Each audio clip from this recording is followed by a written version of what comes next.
as you may have noticed, car hadn't been doing a whole lot lately. Basically what we're suffering is we've been going after a AVCS problem. If you'll notice here, the timing is spot on our left side cam gear. And our timing is actually, I can't get a camera angle, is maybe a third of a tooth off on our crank pulley sprocket. I have these LIC cam pulleys, or crank pulley, or idler pulleys, there you go, that are adjustable right there and right there. So what I think has happened is one of those has slipped slightly, probably the bottom one, because it seems to have more to do with the right side advance and retard as you adjust it. My guess is that I didn't heat cycle torque those, as in when the car was hot and cold again, I didn't take this timing cover off and redo the torque specs on those.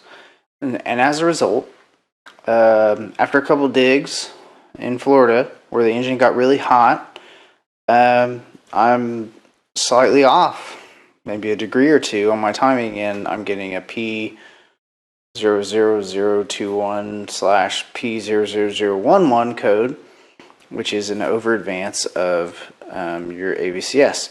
So as a result, I'm having to redo my timing. So lesson learned here: if you run anything like an adjustable cam sprocket or an idler pulley, my bad, like those two from LIC, which are great, especially when you've had resurfaced heads and a resurfaced block, you can adjust for the difference and compensate to have timing correct.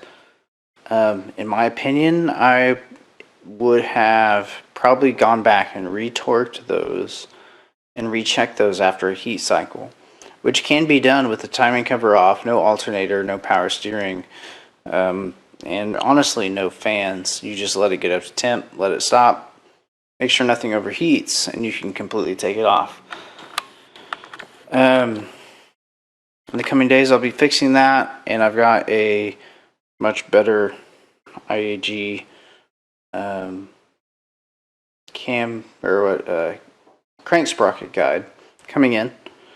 But in the meantime, I'm gonna be chilling in the Oasis over here and just hanging out. So also got a couple of things done. Got some hard lines ran for the fuel pressure regulator, so that there's no rubber hose that's going to pop off. It's all AN fittings.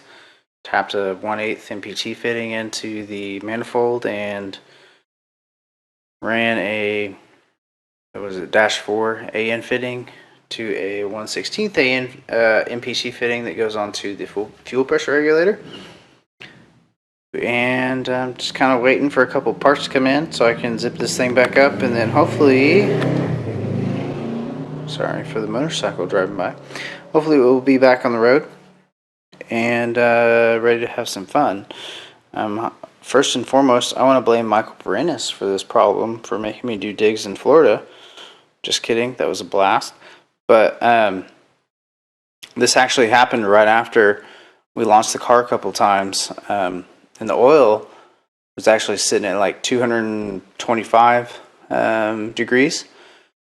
And around here, without the humidity that Florida has at 85-90 degrees in Oklahoma, we're still at like 70% humidity, so we're still kind of hot, but not quite as hot as Florida was. I think that allowed, and honestly, I think it's that bottom one right there. Let's see, right there, that actually gave loose slightly, which in turn, that bottom one kind of controls the advancing and retardation of this side of the cams. So what I think is the heat allowed that bolt to slightly maybe lose a little pressure on that pulley that's holding it, or on that idler that's holding it into place, and allowed it to give out a little bit. Because if I recall right, it was at about a straight up 90-degree angle to the right.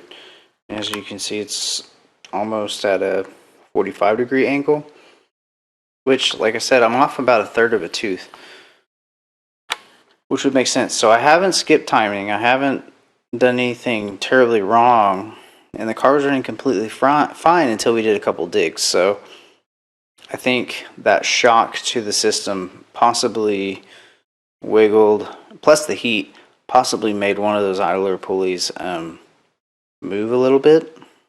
But while we're here, we're going to go ahead and take these cam sprockets off. It's a freshly rebuilt motor, which there's always a little bit of metal that comes through on an engine break-in. It's just kind of the nature of the beast. So what we're going to do is we're going to take these cam sprockets off and go ahead and clean them, take them apart, make sure that they're completely great, because I mean we're going to have to completely redo timing anyway, so we might as well just make the extra step while we're here and pop those off, and make sure they're clean, and go from there. As you know, our last video we replaced the AVCS solenoids, so this is kind of the last item as far as what could be wrong with our AVCS, because right now we're getting an over advanced code, which can basically, it over advances and then the ECU shuts off AVCS completely. So like your AVCS is calling for 20 degrees of advance and you're running 0 because AVCS is shut off. Now 1 degree on the cam sprocket, which is that middle bit, is roughly 20 degrees of advance on both sides. So it's simple to look at it and say, okay, I'm running 0 degrees and then my AVCS table is calling for 20, which is kind of like the standard for acceleration, light acceleration, and think that, oh, okay, maybe I skipped a tooth, which is what I originally thought. And I talked to a couple people that are very astute on these motors, and that's kind of what they thought. The problem is I haven't skipped a tooth. I'm not off a whole tooth. I've aligned my cam sprockets with the notches, as you can see. Right there. I know there's a big stupid hose in the way, but let me see here. Okay, I can't get straight onto that one. And then also, there's a timing mark on the, God, that's dark. I'm so apologize. Basically everything is lined up except for this guy is maybe a third of the tooth behind.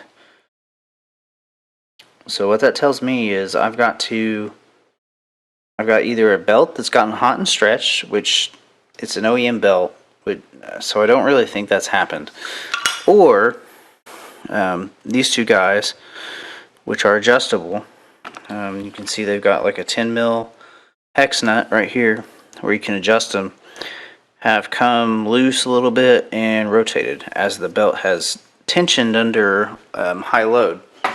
You know, we launched the car pretty hard at like 15 psi or something in Florida with Michael Baranis. You bastard, this is all your fault. I'm blaming you. I think that's what's going on with the car. We've replaced all the electronics that could be having issues. So this next portion is going to be just us kind of redoing timing and making sure all these little bits are fine. The new build has like 6,000 miles on it. It's running fine. If I start it up, it's going to idle fine. Problem is we still have no AVCS timing, which is definitely killing us on the side of making boost quicker and hitting peak boost. because we should be hitting 20/30 degrees of timing at some points, and we're hitting 0.